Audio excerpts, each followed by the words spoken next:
हाँ तो बोलो ऐसे करेंगे इसको। हाँ तो पहले ऊपर वाला के साइन एक्स आगे लिखते हैं कि नहीं, D X to the power 5 by क्या लिख देंगे तो डी एक्स माइनस का साइन देते हैं, उसके बाद क्या इंटरचेंज कर देते हैं, इसको इंटरचेंज कर देंगे ना, D sine X by D x.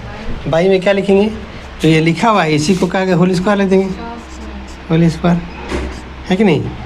और ये जो स्क्वायर यहाँ भी आ जाता है कि नहीं, इक्वल टू क्या आ जाएगा बोलो तो इक्वल साइन एक्स तो साइन एक्स ही रहेगा ना, तो क्या आ जाएगा हम लोग के पास साइन एक्स इंटू ये जो एक्स का पावर 5 है क्या करेंगे, इसको 5 आगे लिखेंगे, एक्स का पावर 5 माइनस 1 माइनस फिर एक्स का पावर 5 है तो एक्स का पावर 5 लिखेंगे है कि नहीं, इसको कर दियो 5 आगे आ गया, इसको फिर इसका वही लिखेंगे। साइन एक्स का डिफरेंस क्या होता है बोलो, D sine X by D x है ना, क्या होगा इसका बोलो, कॉस एक्स होता है ना, कॉस एक्स होता है बाई ये साइन एक्स होता है साइन स्क्वायर एक्स हो जाएगा कि नहीं, साइन स्क्वायर एक्स, इसको इसे ब्रैकेट में रखेंगे। इसको कैलकुलेशन कितना आएगा बोल तो 5x to the power 4 sine X था साइन एक्स, इसका power 5 cos X by sine square X. मैं क्या बोल रहे हैं, इस तरह से क्वेश्चन रूल है, मतलब डिवीजन रूल, क्या बोलते बोलते डिवीजन रूल, मतलब जब डिवाइड में रहेगा हम लोग का फंक्शन तो कैसे इसको डिफ्रेंशिएट करेंगे, ये रूल था ये है कि नहीं। आराम से बन गया है ना, जल्दी से इसको लिख लो और उसके बाद एक क्वेश्चन बना दो फटाफट ना, ठीक है।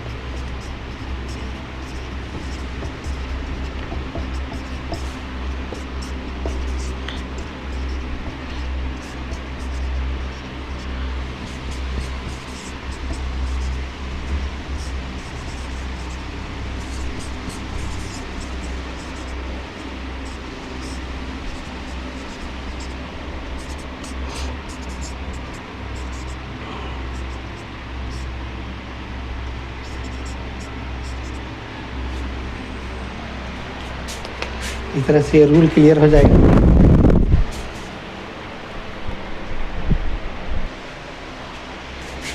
नेक्स्ट रूल है, रूल नंबर जो है वो रूल नंबर 3। रूल नंबर क्या है हम लोग के पास, रूल नंबर 3 चेन रूल, इसको क्या बोलते हैं हम लोग, चेन रूल। इसी को बोलते हैं function of function, function of function, ये हम लोग का है ना। रूल नंबर 3 है चेन रूल। क्या होता है या फंक्शन ऑफ फंक्शन क्या होता है, इसे एक फंक्शन है उसी के अंदर दूसरा फंक्शन हो, ठीक है, मतलब फंक्शन जॉइंट फॉर्म में हो तो कैसे हम डिफ्रेंशिएट करेंगे वो देखते हैं हम लोग। या कोई रूल नहीं है बल्कि डायरेक्ट एग्जांपल से हम लोग सीख लेंगे, ठीक है। जैसे क्या है ना, जैसे कोई क्वेश्चन लिखा हुआ हम लोग के पास y equal to sine x to the power 10 ऐसा लिखा हुआ, ठीक है। डिफ्रेंशिएट करना है इसका, कैसे करेंगे, differentiating with respect to x we get 10, तो क्या हो जाएगा हम लोग के पास D Y by D x equal to D sine x to the power 10 by क्या लिख दिए बोले तो डी एक्स है ना। फार्मूला देखो यहाँ पे D sine X by D x equal to formula क्या होता है बोले तो कॉस एक्स। ठीक है, देखो यहाँ पर अगर एक्स है तो नीचे एक्स है, यहाँ पर एक्स है तभी एक्स है, तब ऐसा हुआ है ना।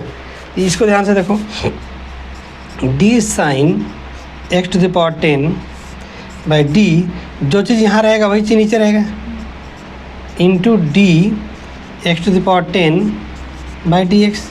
मैं कैसे किए, रूल में ये है कि जो यहाँ रहेगा वही रहेगा यहाँ पर, तभी ऐसा होगा। यहाँ पर एक्स टू द पावर 10 लिखा हुआ है तो ये नीचे रहेगा तभी डिफ्रेंशिएट होगा। सेम सेम कर दिए, इसको वापस लिख दिए, ऐसे फॉर्मूला दिए। अब साइन का डिफ्रेंशिएट क्या होता है बोलो तो कॉस होता है ना, तो क्या लिखते हैं कॉस एक्स का पावर 10। इसको डिफ्रेंशिएट करके क्या करेंगे हम लोग, 10 आ जाए हो जाएगा और 10 माइनस 1 हो जाएगा, मतलब कैलकुलेट कितना आएगा 10 X to the power 9 cos X का पावर 10। क्वेश्चन नंबर 2 देखो, अगर मान लो y लिखा हो y साइन, इस साइन की जगह tan लिख देते हैं, tan साइन एक्स का पावर 3 ऐसा लिख दिए। सब जॉइंट फॉर्म है जी, तो कैसे करेंगे हम लोग, सेम टाइम से काम करेंगे, सेम टाइप से काम करेंगे हम लोग, लिखेंगे वही differentiating with respect to x we get, देखिए तो क्या आ जाएगा हम लोग के पास D Y by D x equal to d tan sine x to the power 3 by क्या लिख दें बोले तो डी एक्स, लिखिए कि नहीं, ठीक है। अब ठीक है देखना, ये ऐसा फॉर्म में है। अगर फार्मूला हम लोग के पास क्या होता है, हम लोग का फार्मूला होता है tan x by D x equal to क्या हो जाए बोले तो सेक स्क्वायर एक्स, पता है कि नहीं। D tan x by D x रहता है तो सेक स्क्वायर एक्स होता है। इसमें ध्यान दो, यहाँ पर x है तो नीचे x है, तभी यहाँ पर ऐसा हुआ। लेकिन tan के बाद यहाँ तक ये सब लिखा हुआ है, नीचे रहेगा तो ना डिफ्रेंशिएट होगा।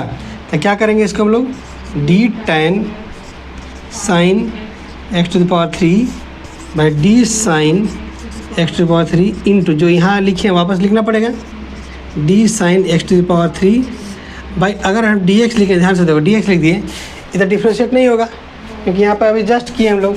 जो भाई यहाँ रहता है यहाँ पर तो वही नीचे भी रहना चाहिए। यहाँ पर क्या लिखा हुआ है यहाँ पे बोला तो एक्स का पावर 3 ना, एक्स का पावर 3 लिख देते हैं। ये अपने से लिखे हैं तो ये वापस भी लिख देते हैं।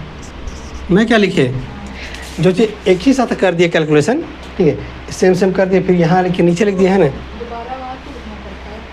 कि देखो इसको तो अगर हम ऐसे छोड़ देंगे, क्या करो तो इसे छोड़ देंगे, डिफ्रेंशिएट तो नहीं हो पाएगा ये, क्योंकि हमको फॉर्म में बनाना पड़ेगा। तो चाहे तो डायरेक्ट एक ही बार फॉर्म में बना देंगे सबका, या तो इसको डिफ्रेंशिएट कर ले फिर उसको फॉर्म में बनाए, ठीक है। ठीक है, ऐसा भी कर सकते, जिसे मान लो उतना ही तक छोड़ दिए। और tan का डिफ्रेंशिएट क्या होता है बोलो तो सेक होता है ना, तो सेक स्क्वायर एक्स के ऊपर जो लिखा वही लिखेंगे, लिखेंगे कि नहीं, इनटू। अब तो ये डिफ्रेंशिएट नहीं होगा तो क्या लिखना पड़ेगा, D sine X cube by क्या लिखते, डी एक्स क्यूब इंटू क्या लिखते हैं, डी एक्स क्यूब बाई क्या लिखते बोले तो डी एक्स इक्वल टू क्या जाएगा बोले तो sec square sine X cube into इसका क्या हो जाएगा बोले तो कॉस हो जाएगा ना, कॉस एक्स का पावर 3, एक 3 पहले हो जाएगा 3 पहले 3 माइनस 1 है ना, इक्वल टू क्या आ जाएगा 3 एकल 3x का पावर 2 होगा कि नहीं, sec square sine X cube into cos X cube हो गया। तक मैं क्या बोल रहे हैं, इस तरह से क्या हुआ कि फॉर्मूला के फॉर्म में बना के डिफ्रेंशिएट किया जाता है, ये रूल है। मैं क्या बोल रहे हैं, ठीक है, इसको कॉपी कर लो, उसके बाद नेक्स्ट रूल बताते हैं।